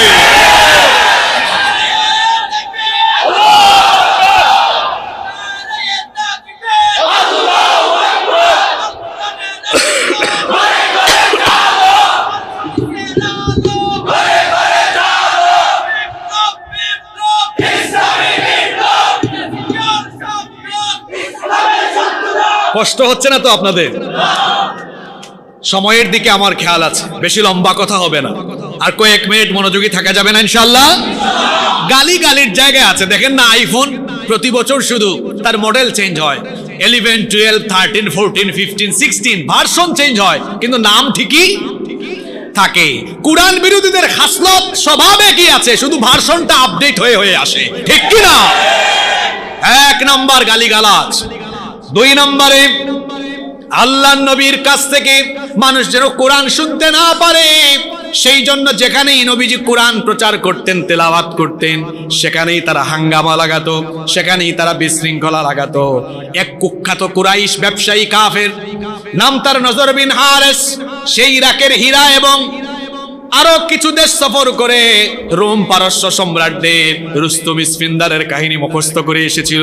আর মক্কা এসে মানুষদেরকে বলল, কাফিররা বলতো নবীজি যে কোরআন শোনান, তারা বলতো ইন হুয়া ইল্লা আসাতিরুল আউয়ালিন, এগুলো পূর্ববর্তী যুগের কিচ্ছা কাহিনী ছাড়া কিছুই নয়। সে এসে বলল, আমি আরো ভালো কিচ্ছা জানি, আমার কাছে আসো। কিন্তু লোকজন তার কাছে যায়। অবশেষে প্রস্টিটিউট নারীদেরকে ভাড়া করে আনা হলো, মক্কার অলিতে গলিতে কনসার্ট আর নাচের গানের আয়োজন করা হলো। এরপরেও মানুষদেরকে আল্লাহর কোরআন শোনা থেকে থামানো যায়? এই খাসলত তো ঠিক আছে, শুধু ভার্সনটা একটু চেঞ্জ হইছে। দেখেন নাই গত 15 বছর যেখানেই কোরআনের মাহফিল, সেখানেই বাধা, সেখানেই 144। বিভিন্ন কলেজে বিশ্ববিদ্যালয়ে নাচ গানের কনসার্ট আয়োজন হয়েছে, প্রশাসনের বাধা নাই। এদেশে নাইট ক্লাব, বুট ক্লাব সচল রেখে কোরআনের মাহফিল, মিলাদ মাহফিল, সিরাত মাহফিল বন্ধ করে দেওয়া হয়েছিল। কাফিররা যেমন কোরআনের সমাবেশগুলোকে বন্ডুল করে দিত, ঠিক তেমনি ভাবে এই যুগের আধুনিক এই জাহেলি সমাজের কোরআন বিরোধীরাও তারা তাদের খাসলত ঠিক রেখে ভার্সনটা আপডেট করে গত 1.5 যুগ ধরে তারা বুট ক্লাব, নাইট ক্লাব চালু রেখে দেশের মানুষকে কোরআন থেকে দূরে রাখার জন্য মাহফিলের উপরে নিষেধাজ্ঞা আরোপ করেছিল। আপনারা ভুলে গিয়েছেন নাকি? বন্ধ করার জিনিস তারা পায় নাই। এখন আর মাহফিলে অনুমতি লাগে না। আজকে অনুমতি লাগছে নাকি? মাহফিল নিতে অনুমতি লাগতো, আরে কমিটি মাহফিলের অনুমতি আনতে থানায় যাওয়া আসা করতে করতে জুতার তলা ক্ষয় হয়ে গিয়েছে। আর আমরা যারা আলোচনা করতে আসতাম, আমাদেরকে সবক পড়ানো হতো, এটা বলবেন, এটা বলবেন, এটা বলবেন না। আল্লাহর কোরআনের মাহফিলে কোরআন সুন্নাহর আলোচনা কোন নীতিতে হবে, সেটা তথাকথিত কোন নেতা বা নেত্রী ঠিক করে দিতে পারে না। কোরআনের মাহফিলগুলোতে হামলা চালানো হয়েছে। খাসলত ঠিক আছে, ভার্সন একটু আপডেট হয়েছে, শুধু চেঞ্জ না, কি হয়েছে? 3 নম্বর, আল্লাহর নবীর রিসালতের ব্যাপারে মানুষের মনের ভেতরে সন্দেহ ঢুকিয়ে দিল। মালি হাযার রাসূল ইয়াকুলুত তাআম ওয়া ইয়ামশি ইলাল আসওয়াক, এটা কেমন রাসূল? সে দেখি আমাদের মতো বাজার ঘাটে যায়, খাবার দাবার খায়, সে আবার কেমনে রাসূল হয়? আল্লাহ যদি রাসূল বা নবী কাউকে বানাতেন, তাহলে আল্লাহ তাআলা তো ওয়াকালু লাউলা নুজিলা হাযাল কুরআনু আলা রাজুলিন মিনাল ক্বরিয়াতাইনি আযীম, এই দুই বিখ্যাত জনপদ মক্কা বা তায়েফের কোন ধর্ণাঢ্য ব্যক্তিকে আল্লাহ চাইলে নবী বানাতে পারতেন। নবী বা রাসূল এটা তো ভোটাভুটি করে ইলেকশন করে হয় না, গায়ের জোরে হওয়া যায় না। নবী এবং রাসূল যিনি বানান তিনি কি? আল্লাহ কথাগুলোর জবাব কোরআনে দিয়েছেন। 4 নম্বরে, আল্লাহর নবীর দাওয়াতি কর্মসূচিকে বাধাগ্রস্ত করার জন্য তারা নবীজিকে বিভিন্ন ধরনের প্রশ্ন করত। ইহুদিদের কাছ থেকে প্রশ্ন ধার করে আনলো, প্রশ্ন করলো আসহাবে কাহফ সম্পর্কে জানতে চাই, রূহ সম্পর্কে জানতে চাই, যুলকারনাইন সম্পর্কে জানতে চাই। 3 প্রশ্নের জবাব দিয়ে আল্লাহ তার নবীকে সূরা কাহফ নাজিল করেছেন। শুধু তাই নয়, ইহুদিরাও এসে কাফেরদের সাথে যোগ দিয়ে আল্লাহর নবীর দাওয়াতি কাজকে বাধাগ্রস্ত করার জন্য চেষ্টা করেছিল। ইহুদিরা এসে বলেছিল, আচ্ছা কোন নবীর ছেলেকে শাম থেকে তার ভাইয়েরা বের করে দিয়েছিল? একটা প্রশ্নের জবাব হিসাবে আল্লাহ পূর্ণাঙ্গ সূরা ইউসুফ নাজিল করে তাদের কথার জবাব দিয়েছেন। আল্লাহু আকবার।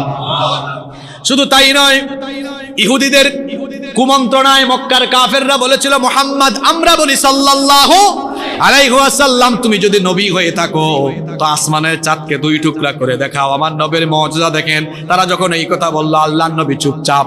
আল্লাহ তার নবীকে বললেন, চুপচাপ থাকা লাগবে না, আপনার হাতের আঙ্গুল দিয়ে ইশারা করেন। আল্লাহর নবী যখন তার হাতের আঙ্গুল দিয়ে ইশারা করলেন, আল্লাহর কুদরতি ব্যবস্থাপনায় আসমানের চাঁদ দুই টুকরা হয়ে গেল। এটা দেখার পরেও সূরা কমারে আল্লাহ বলেছেন, ওয়া ইন ইয়ারাউ আয়াতান ইউরিদু ওয়া ইয়াকুলু সিহরুম মুস্তামির। মুখ ফিরিয়ে নিল, বলল এটাও জাদুর ভিতরে আরেকটা জাদু, এটা চলমান জাদু। তারা ঈমান আনলো না। আল্লাহর নবীর দাওয়াতি কর্মকাণ্ডকে বাধাগ্রস্ত করার জন্য এই ধরনের ষড়যন্ত্র করেও তারা যখন থামাতে পারে না, এবার তারা টর্চার আরম্ভ করলো, নির্যাতন আরম্ভ করলো, সরাসরি আমার নবীর উপরে নির্যাতন। আহারে, আমার নবী কত নির্যাতিত হয়েছেন, রক্তাক্ত সেই ইতিহাস শুনেন। আল্লাহর নবী যখন নামাজে সাজদায় যেতেন, এই কুখ্যাত কাফেরেরা আল্লাহর নবীর মাথার উপরে এনে উটের নাড়ি ভুড়ি নিক্ষেপ করতো, ময়লা আবর্জনার স্তূপ ফেলে যেত। আল্লাহর নবীকে এভাবে তারা কষ্ট দিত। ওই যে বুখারীতে আরেকটা হাদিস আছে, এক কুখ্যাত কাফের নাম তার উকবা বিন আবি মুআইত। আল্লাহর নবী যখন কাবার চত্বরে সালাত আদায়রত অবস্থায় ছিলেন, এই উকবা বিন আবি মুআইত তার গামছা দিয়ে আল্লাহর নবীর গলার মধ্যে পেঁচিয়ে আল্লাহর নবীকে কাবা শরীফের চতুর্দিকে টানা হেচড়া করেছে।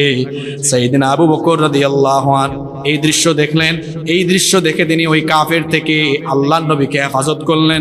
আর তিনি বললেন, আতাকতুলুনা রাজুলান আইয়াকুলা রাব্বি আল্লাহ, তোমরা কি অপরাধে এই লোকটাকে মেরেই ফেলবা নাকি, যিনি ঘোষণা করেছেন আল্লাহ আমার রব। এইভাবে করে আমার নবীর উপরে নির্যাতন হয়েছে, গোটা মক্কায় সাহাবীদের উপরে নির্যাতন হয়েছে, বেলালের উপরে নির্যাতন হয়েছে।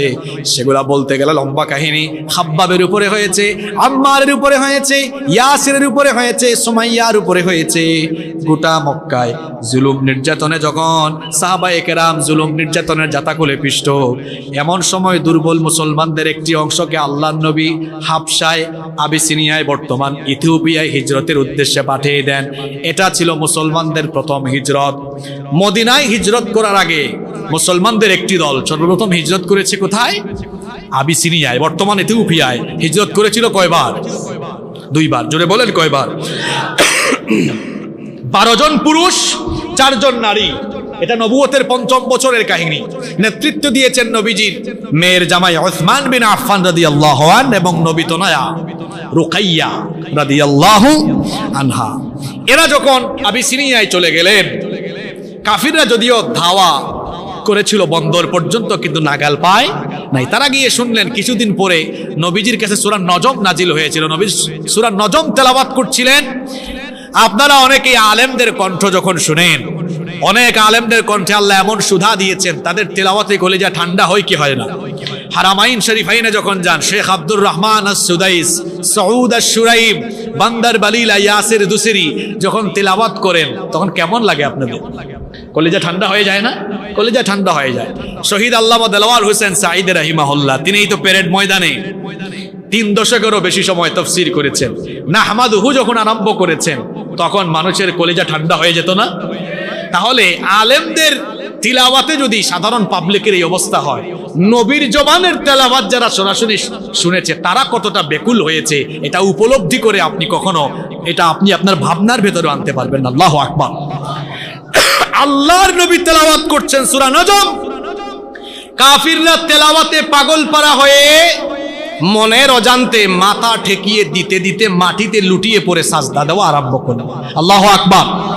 এই কাহিনী চলে গেল, এই ঘটনা চলে গেল আবিসিনিয়ায়। ওনাদের মধ্যে কিছু লোক চলে আসলেন মক্কায়। এসে দেখেন কাফিরদের খাসলত চেঞ্জ হয় নাই, যেই লাউ সেই কদু। এরপরে আবার মুসলমানরা পুনরায় দ্বিতীয়বার হিজরত করলেন।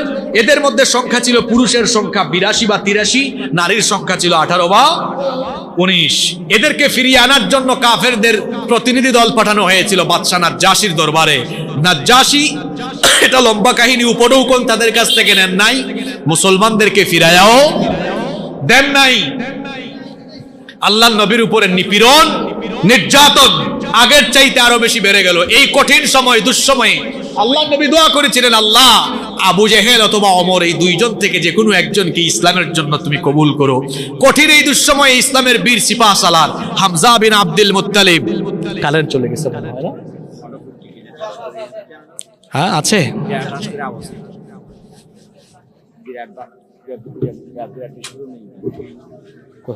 এখন হয়েছে জেনারেটর আছে নাকি? আছে 10-15 মিনিট দেওয়া যাবে না জেনারেটর নাকি? আচ্ছা চলে আসছে নাকি?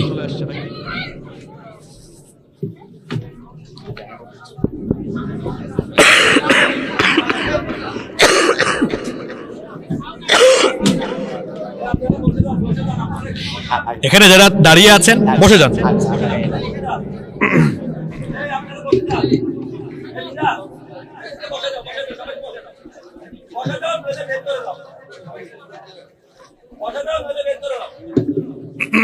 মাইক আসছে নাকি ভাই?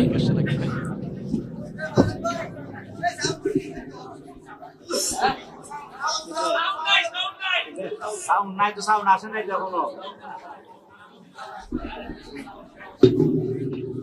লাইটে চিন্তি নয় এই সাউন্ড আদর্শ কই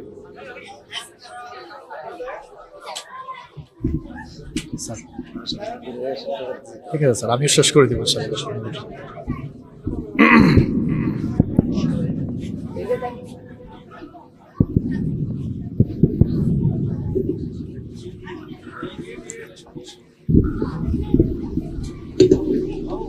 একদম শেষ দিকে চলে এসেছি। স্বেচ্ছাসেবক ভাইয়েরা সাইডে বসে যান, কেউ দাঁড়াবেন না, সবাই বসে যান।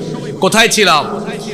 খুব নির্যাতন। ওই সময়ে দুইজন বীর পুরুষ ইসলাম গ্রহণ করলেন, একজন হামজা বিন আব্দুল মুত্তালিব রাদিয়াল্লাহু আনহু, আরেকজন ওমর ইবনুল খাত্তাব রাদিয়াল্লাহু আনহু। ওমর রাদিয়াল্লাহু আনহু নবীজিকে হত্যার সংকল্প করে হত্যা করতে বের হয়ে আল্লাহর কালাম শুনে নবীজিকে এরপরে দেখে, আল্লাহর নবীর চেহারা মোবারক দেখে আল্লাহর নবীর কাছে কালেমা পড়ে মুসলমান হয়েছেন। সুবহানাল্লাহ।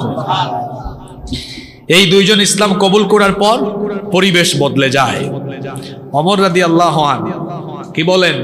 সাহস কম না বেশি? সাহস কম না বেশি? আপনারা কি বিরিয়ানি খাইতে আসছেন নাকি আলোচনা শুনতে আসছেন? হ্যাঁ, বিভিন্ন জায়গায় মাহফিলে তো 100-200 লোক আওয়াজ করে, এখানে তো আমি দু চুপ যত দূর যাচ্ছে ওই একদম অনেক দূরে দেখা যাচ্ছে, কিন্তু মনোযোগের হাল দেখে মনে হচ্ছে এখানে আলোচনা শোনার উদ্দেশ্যে যতটুকু আসছে, সাউন্ডের সমস্যা না, আর এত মানুষ তো শুনতেই পাচ্ছে না। এটা চট্টগ্রামের নিয়মিত সমস্যা, এটা আমি প্রতি বছরই বলি। এদের সাউন্ড কোয়ালিটির অনেক সমস্যা, এদেরকে উত্তরাঞ্চল বা দক্ষিণাঞ্চলে পাঠিয়ে দিয়ে সাউন্ডের ট্রেনিং নিয়ে তারপরে চট্টগ্রামে ফিরিয়ে আনা দরকার। সে মাইক দিয়েছে, এটা কতদিন আগের জানি না, দুর্গন্ধ বের হয়। এই সকল প্রোগ্রামগুলোতে মানুষ 3200-3400 মডেল ইউজ করে, মাইক টাইক পুরানা সেটআপমেন্ট না দিয়ে মাইকের ব্যবসা করেন, হালাল করে করেন। একটু উত্তরাঞ্চল দক্ষিণাঞ্চল সফর করে আসেন, দেখবেন মাইকের সেটআপমেন্ট, সাউন্ডের গতি এবং শ্রোতারা কত ফ্রেশ ভাবে আওয়াজ শোনে। একটু ট্রেনিং নিয়ে আসেন, দেখবেন ব্যবসা আরো ভালো হবে। ঠিক আছে না কথা? আপনারা একটু উত্তরাঞ্চল দক্ষিণাঞ্চলে গেলে দেখবেন, আপনারা সিলেটে দেখবেন, ঢাকায় দেখবেন, রাজশাহী দেখবেন, খুলনায় দেখবেন, রংপুরে দেখবেন, রাজশাহীতে দেখবেন সাউন্ডের কি সেটআপমেন্ট। সুবহানাল্লাহ। চট্টগ্রামের অনেক জায়গায় সাউন্ড, অনেক জায়গায় না, প্রায় 95% জায়গায় এই সমস্যাগুলো আছে। যাই হোক, সেদিকে আমরা যাচ্ছি না। ওমর রাদিয়াল্লাহু আনহু ইসলাম কবুল করেছেন, সাহস কম না বেশি? যারা সামনে আছেন আপনারা অন্তত একটু জবাব দিয়েন। ওমর রাদিয়াল্লাহু আনহু এসে নবীজিকে বললেন, আলাসনা আলাল হক, আমরা কি হকের উপরে অধিষ্ঠিত নই? নবীজি বললেন, বালা, অবশ্যই। ওমর রাদিয়াল্লাহু আনহু বললেন, তাহলে লুকিয়ে লুকিয়ে কেন? এখন থেকে প্রকাশ্যে চলার দায় হবে, প্রকাশ্যে ইসলামের কাজ হবে। বললেন, আমাকে পারমিশন দেন, একটা মিছিল করতে চাই। নবীজি পারমিশন দিলেন। এই প্রথম কাবার চত্বরের দিকে, মক্কায় প্রথম মিছিল বের হচ্ছে। মিছিলের সারি রেডি করে সামনে নেতৃত্ব দিলেন ইসলামের এই দুই বীর সিপাহ সালার, হামজা রাদিয়াল্লাহু আনহু এবং ওমর ইবনুল খাত্তাব রাদিয়াল্লাহু। এবার স্লোগান উঠলো, নারায়ে তাকবীর, লিল্লাহি তাকবীর। আরো আসতে বলেন, নারায়ে তাকবীর। আপনাদের তো মুখে ওই সব স্লোগান দিতে দিতে অভ্যাস হয়ে গেছে তো, আমার ভাই তোমার ভাই, অমুক ভাই তমুক ভাই, আমার ভাইয়ের চরিত্র ফুলের মতো পবিত্র, নামাজ পড়ে না 1 ওয়াক্ত, গাঁজা খায়, মদ খায় 5 ওয়াক্ত, শয়তানের ভক্ত, জাহান্নামের তত্ত্ব। ওগুলা দিয়া দিয়া অভ্যাস হয়ে গেছে তো। এই গলাটা কার? গলার শক্তি দিয়েছেন কি? শরীরের সবটুকু শক্তি কার দেওয়া? আল্লাহর দেওয়া শক্তি। নেতাদের সামনে পিছে চামচামি করে করে নেতার জন্য এই শরীরের শক্তি গলার আওয়াজ ব্যয় করতে আপনার বুঝি খারাপ লাগে না? তরুণ আর যুবকদেরকে বলছি, এই তারুণ্য আর যৌবন কোন নেতার সামনে পিছনে চামচামি করার জন্য দেওয়া হয় নাই। এই তারুণ্য আর যৌবন দেওয়া হয়েছে আল্লাহর জমিনে আল্লাহর দ্বীনের কথাকে বুলন্দ করবার জন্য।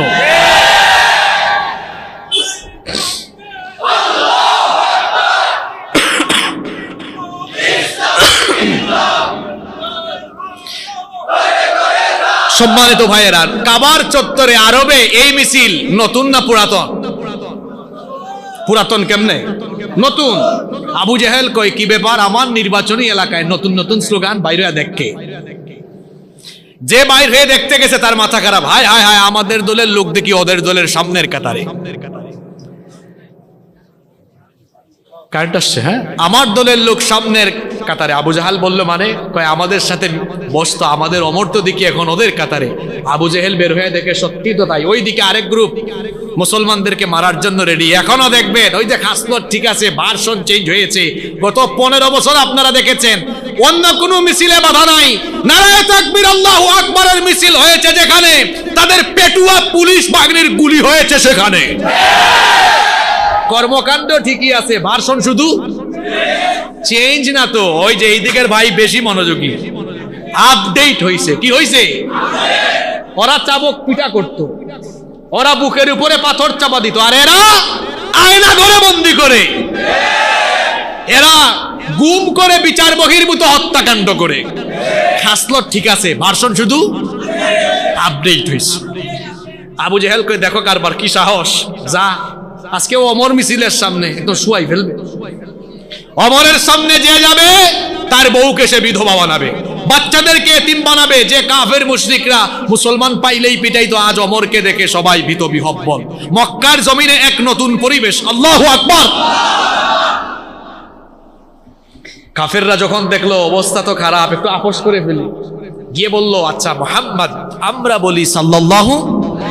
নিজেরা নিজেরা ঠেলাঠেলি করে লাভ নাই, এখন ওমরও ইসলাম কবুল করে ফেলছে, চিন্তা করলে একটু সমঝোতা করি।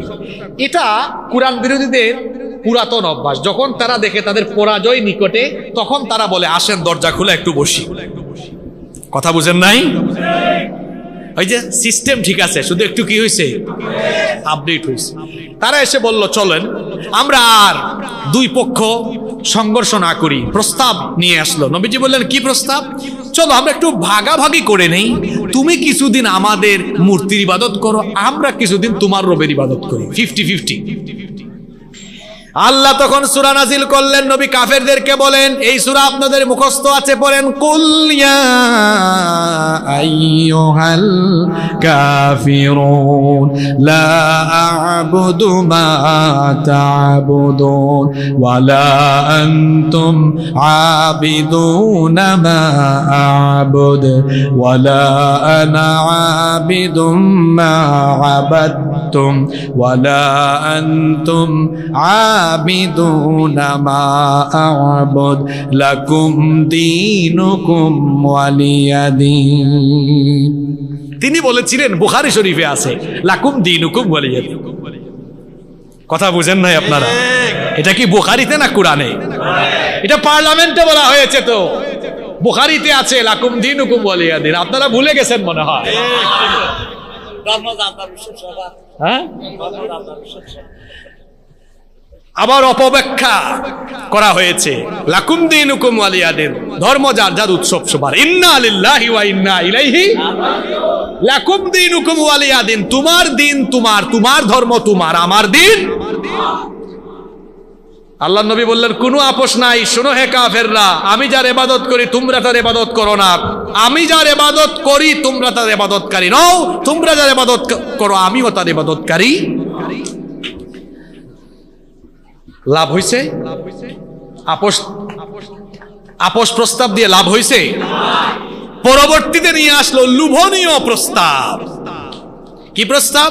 তারা বলল, মুহাম্মদ, আমরা বলি সাল্লাল্লাহু, যদি তুমি নেতৃত্ব চাও নেতৃত্বে ভাগ দিব, যদি তুমি আরবের সবচেয়ে সুন্দরী নারী চাও, সবচেয়ে সুন্দরী নারী এনে তোমার সাথে বিয়ে দিব, টাকা চাও, সম্পদ চাও, তাও দিব, কিন্তু তুমি এই দিনের দাওয়াত থামাও। আল্লাহর নবী তখন বললেন, তোমরা যা বলেছো সেগুলো দেওয়া সম্ভব, কিন্তু যা দেওয়া অসম্ভব সেটা শোনো। আসমানের চাঁদ আমার এক হাতে আর আসমানের সূর্য এক হাতে আনা এনে দেওয়া আমার কাছে যেমন তোমাদের জন্য অসম্ভব, ঠিক তেমনি ভাবে আমাকেও দিনের দাওয়াতি কাজ থেকে দূরে সরানো অসম্ভব। এখনো কিন্তু লোভনীয় প্রস্তাব, এই খাসলত ঠিক আছে, ভার্সন একটু আপডেট হয়েছে কেমনে, জেলখানায় নিয়ে গিয়ে বলে যা বলেন এগুলো বন্ধ করে দিয়ে কথাবার্তা আমরা যেভাবে বলি এভাবে করবে। কোরআনের পাখি আল্লামা দেলাওয়ার হোসেন সাঈদ রাহিমাহুল্লাহ, তাকেও কিন্তু জালিমরা প্রস্তাব, নবীজি প্রস্তাব মেনেছেন। আল্লাহর দিন কায়েমের আন্দোলনে যারা থাকে, আল্লাহর দিন কায়েমের আন্দোলনের কর্মীরা, হক্কানি রব্বানি উলামায়ে কেরাম কখনোই লোভনীয় প্রস্তাব পেয়ে জালেমের সাথে আপোষ করতে পারে না। নবীজি করেন নাই, যখন করেন নাই তারা বলল ঠিক আছে, বনু মুত্তালিব বনু হাশিমের সাথে বয়কট, 3 বছর সামাজিক বয়কট, শিয়াবে আবি তালিবে 3 বছর জেলখানার মতো বন্দী করে রাখা হলো। লেনদেন বেচা কেনা উঠা বসা বিয়ে শাদী সব তাদের সাথে বন্ধ। 3টি বছর আমার নবীকে কষ্ট দেওয়া হলো, মুসলমানদেরকে কষ্ট দেওয়া হলো। ওহে মুসলমানেরা শোনেন, আল্লাহর দিনের দাওয়াতি কাজে থাকতে গিয়ে জেল জুলুমের সম্মুখীন হওয়া এটা নতুন বিষয় নয়। আল্লাহর নবী এবং তার সাহাবীরা দিনের দাওয়াতি ময়দানে থাকতে গিয়ে রক্ত দিয়েছেন, জেল জুলুমের সম্মুখীন হয়েছেন, জীবন দিয়ে শাহাদাতের ঈদগাহে শামিল হয়েছেন, তাও তারা কোনো বাতিলের সাথে জালিমের সাথে আপোষ করেন নাই। 3 বছরের বয়কট যখন শেষ হলো, দুঃখের বছর, নবীজির 2 জন প্রিয় ব্যক্তি দুনিয়া ছেড়ে চলে গেলেন। নবীজির চাচা আবু তালেব, যিনি তাকে শেল্টার দিয়েছেন, নবীজির স্ত্রী খাদিজা রাদিয়াল্লাহু আনহা, তিনিও চলে গেলেন। এমন কঠিন দুঃসময়ে আল্লাহ তাআলা তার নবীকে মসজিদে হারাম থেকে মসজিদে আকসা এতটুকুন ইসরা করিয়ে মসজিদে আকসা থেকে 7 আসমান ভেদ করে ধুলির ধরা পাড়ি দিয়ে সিদরাতুল মুনতাহা ভেদ করে আল্লাহ তার নবীকে তার সান্নিধ্যে নিয়ে গিয়ে মেরাজ করিয়েছেন। সুবহানাল্লাহ, যেটা পৃথিবীর কোনো নবী রাসূলের কিসমতে হয় নাই। সুবহানাল্লাহ পড়েন। 50 ওয়াক্ত নামাজ গিফট করা হলো, কমিয়ে কমিয়ে 5 ওয়াক্ত দেওয়া হলো। আল্লাহর নবী ফিরে আসলেন, মক্কায় পরিবেশ নাই। ইসরার আগে তায়েফেও গিয়েছিলেন, তায়েফের কাফিরেরাও নবীর সাথে ভালো ব্যবহার করেছে না দুর্ব্যবহার করেছে। মদিনা থেকে খাজরাজ গোত্রের 6 জন লোক, খাজরাজ গোত্রের লোকেরা হজের সময় অনেকেই এসেছিল, আউস খাজরাজ সহ অনেকেই এসেছিল। নবী 6 জনের কাছে দাওয়াত দিয়ে 6 জনকে মুসলমান বানালেন। সুবহানাল্লাহ। এই 6 জন চলে গেল, গিয়ে 6 জন দাওয়াতি কাজ করে পরবর্তী বছর ওই 6 জন থেকে একজন আসতে পারেন নাই, 5 জন আরো 7 জন নিয়ে আসছে নতুন করে মুসলমান বানাইয়া। সুবহানাল্লাহ পড়ে 7 5 কত হইল? এই 12 জনের কাছ থেকে নবীজি বায়াত নিলেন, যেটাকে ইসলামের ইতিহাসে বলা হয় আল বাইআতুল আকাবাতুল উলা, আকাবার প্রথম শপথ। এই 12 জনকে নবীজি বিদায় দিচ্ছেন, সাথে দিলেন মুসআব বিন উমায়েরকে। মুসআব বিন উমায়ের রাদিয়াল্লাহু আনহুকে দিলেন, তিনি গিয়ে মানুষকে কোরআনের দাওয়াত দিয়ে দিয়ে 1 বছর দাওয়াতি কাজ করলেন। পরবর্তী বছর 73 জন পুরুষ আর 2 জন মহিলা এসে আকাবার দ্বিতীয় বায়াত নবীজির আল্লাহর নবীর হাতে পাঠ করলেন। সুবহানাল্লাহ। আউস খাজরাজ গোত্রের লোকেরা নবীজিকে মক্কা থেকে মদিনায় যাওয়ার জন্য তারা আল্লাহর নবীকে আমন্ত্রণ জানালো। এইদিকে মক্কার পরিবেশ ক্রমেই খারাপ হতে লাগলো, দাওয়াতি কাজ কাফেররা থামাতে পারছে না। তারা বৈঠক করে সিদ্ধান্ত নিল যে কোনো ভাবেই, তারা বলল যে কোনো ভাবেই মুহাম্মদ, আমরা বলি সাল্লাল্লাহু আলাইহি ওয়াসাল্লামকে কতল করা হবে। আল্লাহ তাআলা এই পরিস্থিতিতে তার নবীকে হিজরতের আদেশ দিলেন। আল্লাহর নবী তার সাথী আবু বকর রাদিয়াল্লাহু আনহুকে নিয়ে হিজরত করলেন। এই হলো নবীজির মাক্কি জিন্দেগি, শেষ হলো 53 বছর। এবার নবী মদিনায় গেলেন, মক্কা থেকে বিতাড়িত হয়ে গেলেন, আর মদিনায় তিনি বীরের বেশে প্রবেশ করলেন। সবাই তাকে অভ্যর্থনা দিয়ে রিসিভ করলো। আর সেই মদিনায় নবী গিয়েছিলেন মীমাংসাকারী হিসাবে, কিন্তু তারা নবীজিকে রিসিভ করে আল্লাহর নবীকে মদিনা রাষ্ট্রের গোড়াপত্তন করিয়ে, নবীজিকে দিয়ে মদিনা রাষ্ট্রের গোড়াপত্তন করিয়ে মদিনা রাষ্ট্রের ইমাম হিসাবে, শাসনকর্তা হিসাবে নবীজিকে তারা মেনে নিল। সুবহানাল্লাহ। কষ্ট হচ্ছে আপনাদের? 5 থেকে 6 মিনিটে শেষ হবে। শুনেন এবার, আল্লাহর নবী মদিনায় চলে আসলেন, এসে কুবায় প্রথমে মসজিদ বানালেন, এরপরে আবার মসজিদে নববী বানালেন। মুসলমানরা যেখানে যায় সেখানে তারা মসজিদ বানায়। জোরে বলেন, কি বানায়? মসজিদ বানায়। আর যাদের অন্তরে বেধি আছে, এরা যেখানে যায় মাজার বসিয়ে বাজার বানায়। কবর আলমে বরজখ, মানুষ মরার পরে কিয়ামতের সিংহাধ্বনির আগ পর্যন্ত যে জগতে থাকে, আমি 3টা অপশন দিই, দেখি বলেন তো ওইটাকে কুরআন সুন্নাহর পরিভাষায় কবর, আলমে বরজখ না মাজার বলে? কথা বলছেন না কেন? কবর শব্দটা কোরআনে আছে না? আফালা ইয়ালামু ইযা বুথিরা মা ফিল সুম্মা আমাতাহু ফাআখবারাহ। আলমে বরজখের কথাও আছে, ওয়া মিন ওয়ারাইহিম বারযাখুন ইলা ইয়াউমি ইউবাথুন। কবর আলমে বরজখ কুরআন সুন্নাহর ভাষা। মাঝখানে আসলো মাজার, এটা কুরআন সুন্নাহর পরিভাষা নয়। মাজার মানে জিয়ারতের স্থান, মাজার কুরআন সুন্নাহর পরিভাষা নয়। এজন্য যেটা কুরআন সুন্নাহর কোনো শব্দ নয়, এগুলা যেখানেই ঢুকাবেন একটা ভেজাল লাগবে। এজন্য দেখবেন যেখানে মাজার সেখানে আছে বাজার, যেখানে মাজার সেখানে বাজার। বাংলাদেশ সফর করে দেখেন, এখন গুগল শরীফ আছে না, হক্কানি রব্বানি উলামাদের মাজারের চাইতে আপনি ভণ্ড মাজার বেশি পাবেন। গুগল শরীফে সার্চ করে দেখেন। আবার আপনি আমাকে পীর আউলিয়া বিরোধী ভাবিয়েন না, আপনি আমাকে চেনেন, আমি সিলেটের সন্তান, আমি হযরত শাহজালাল শাহপরান রাহিমাহুমুল্লাহ এর ভূমির সন্তান। পীর আউলিয়া আপনি আমাকে চিনায়েন না, আমি শাহজালাল রহমাতুল্লাহ আলাইহির ইতিহাস পড়েছি। আমরা পীর আউলিয়াদেরকে সম্মান করি, শ্রদ্ধা করি, ভালোবাসি। পীর আউলিয়াদের জীবনী আমরা পড়ে দেখেছি। পীর আউলিয়ারা যেখানেই গিয়েছেন মানুষদেরকে ইসলামের দাওয়াত যেমন দিয়েছেন, খানকায় বসে মানুষকে যেভাবে তারা তালিম তারবিয়ত দিয়েছেন, পাশাপাশি তারা জালিমের বিরুদ্ধে জিহাদ করেছেন। যেমন আমার সিলেটের শাহজালাল রহমতুল্লাহি আলাইহি, শাহপরান রহমতুল্লাহি আলাইহি, চট্টগ্রামের শাহ আমানত রহমতুল্লাহি আলাইহি। গত বছর রাজবাড়িতে গিয়ে দেখি বিশাল বড় গেট, গেটের মধ্যে লেখা জামাই পাগল বাবার দরবার শরীফ। আমি ছবি তুলে ফেসবুকে দিলাম, ক্যাপশন লিখলাম, আমি জামাই পাগল বাবা পেয়েছি, বাংলাদেশে কি বউ পাগল কেউ আছে নাকি? 5 মিনিট পরে মুন্সিগঞ্জ থেকে একজন কমেন্টে ছবি পোস্ট করে লিখেছে, হুজুর আমার এলাকায় বউ মস্তান শাহ আছে। আপনারা গুগলে সার্চ করে দেখেন, খেতাশা আছে না, ল্যাংটাশা, বদনাশা, ডালমিয়া, চালমিয়া, তেলমিয়া, এ ধরনের অসংখ্য ভণ্ডামির আখড়া আমার বাংলাদেশে আছে। আমরা পীর আউলিয়াদেরকে অসম্মান করি না, পীর আউলিয়াদেরকে আমরা সম্মান করি, শ্রদ্ধা করি, ভালোবাসি। হক্কানি রব্বানি পীর মাশায়েখদেরকে আমরা সম্মান করি, সম্মান করব। কিন্তু পীর আউলিয়ার লেবাস ধরে যারা ভণ্ডামি করে, মাজারে বাজার বসিয়ে যারা মানুষের ঈমান নষ্ট করছে, তাদের সাথে আমাদের সম্পর্ক নাই। আপনি কি রাগ করলেন? নবীজি মদিনায় এসে কি বানালেন? আরো আসতে বলেন, অবাজি মুহেদি হতা বাইন নইব। কি বানালেন? মসজিদ বানালেন। কোন মসজিদ? আমাদের মসজিদে শুধু নামাজ হয়, আল্লাহর নবীর মসজিদে বিচার হয়, বিবাহ হয়, এই মসজিদে আদালত বসে, এই মসজিদ থেকে মদিনা রাষ্ট্র পরিচালনা হয়। আল্লাহু আকবার। যারা বলে ইসলামের রাজনীতি নেই, তারা আল্লাহর নবীর 10 বছরের মাদানী জিন্দেগি সম্পর্কে অজ্ঞ, জাহেল। এরা পড়াশোনা করেনি, তাদেরকে নবীজির 10 বছরের মাদানী জিন্দেগি পড়তে বলবো। যদি ইসলামের রাজনীতি নাই থাকতো, তাহলে আল্লাহর নবী মদিনা রাষ্ট্রের গোড়াপত্তন করে কিভাবে তিনি মদিনা রাষ্ট্রকে পরিচালনা করলেন? আল্লাহর নবীর আদর্শের ভেতরে রাজনীতি আছে না নাই? জোরে বলতে হবে, আছে না নাই?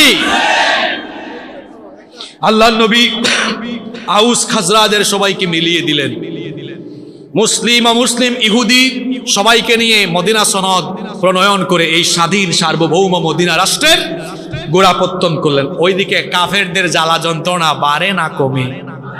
জ্বালা বেড়েছে না কমেছে? তারা বদর যুদ্ধের প্রস্তুতি নিল। আবু সুফিয়ানের কাফেলা সিরিয়া থেকে যাচ্ছিল, খবর পাওয়া গেল অস্ত্র সরবরাহ হচ্ছে। নবীজি একটা কাফেলাকে বের করলেন যে যাও আবু সুফিয়ানের কাফেলাকে রোধ করো। এই খবর আবু সুফিয়ান পেয়ে সে তার কাফেলা নিয়ে মক্কায় সেফলি চলে গেল। কিন্তু যুদ্ধংদেহী সেই কাফেররা, মক্কার কুরাইশরা যুদ্ধ করবেই, এই জন্য তারা 1000-এর বিরাট সৈন্যবাহিনী নিয়ে বদরের প্রান্তরে চলে আসলো। আল্লাহর নবী 313 জন নিয়ে গেলেন। মুসলমানরা কোনোদিনও সংখ্যা দিয়ে কোনো যুদ্ধে বিজয়ী হয় নাই। আপনি নবীর সুন্নত শুধু টুপিতে, দাড়িতে, লাউ খাওয়া, কদু খাওয়া আর মিষ্টি খাওয়ায় নবীর সুন্নত মানেন। আল্লাহর নবীর সুন্নত সব জায়গায় আছে। আমার নবী যেমন ছিলেন মসজিদের মিম্বরে, তেমনই ছিলেন তিনি যুদ্ধের ময়দানের সেনাপতি হয়ে। আল্লাহু আকবার। বদরের যুদ্ধ, অসম যুদ্ধ, 313 জন, 1000-এর প্রশিক্ষিত অর্থবল, জনবল, সৈন্যবল, রণকৌশল, বাহন, সব দিক থেকে তারা মুসলমানদের চেয়ে তাদের পরিমাণ বেশি।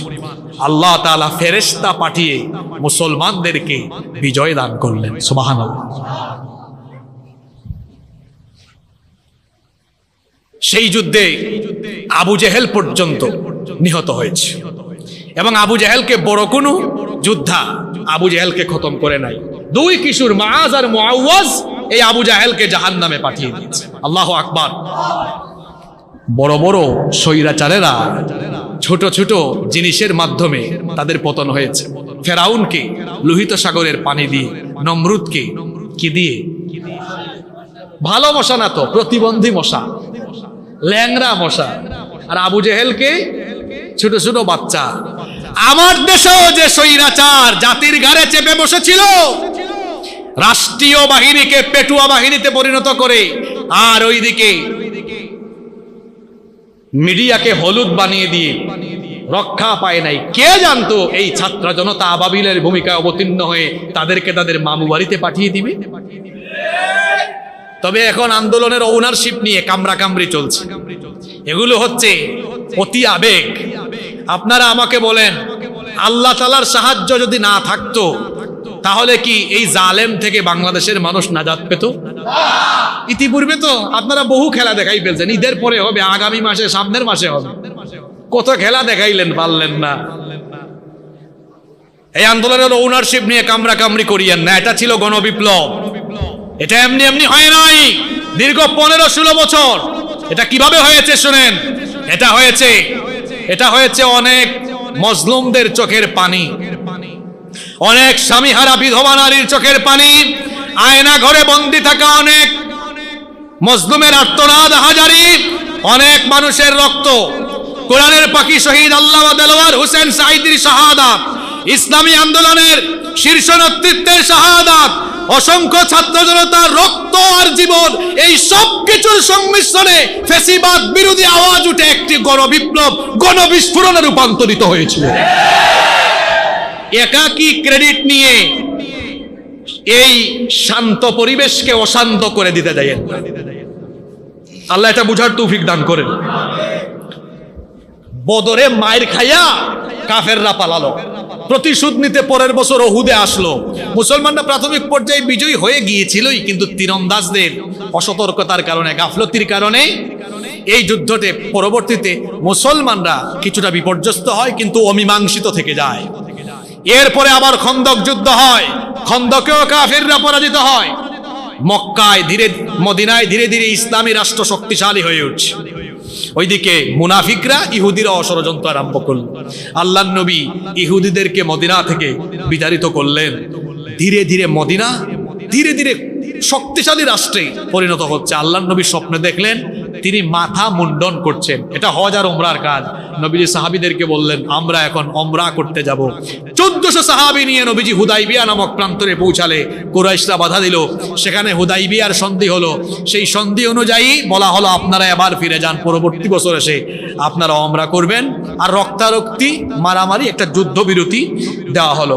এই সুযোগে নবীজি মদিনায় গিয়ে বিভিন্ন দেশের রাষ্ট্রপ্রধানদেরকে এবার ইসলামের দাওয়াত দেওয়া আরম্ভ করলেন। সুবহানাল্লাহ, মুখে দি বাইন হইব। মক্কার ইসলাম শুধু মক্কায় নয়, মদিনায় এসে মদিনার গণ্ডি পেরিয়ে রোম, পারস্য, মিশরের সীমানা পেরিয়ে পৃথিবীর দিকে দিকে আল্লাহর দিন ইসলাম ছড়িয়ে যেতে লাগলো। সুবহানাল্লাহ।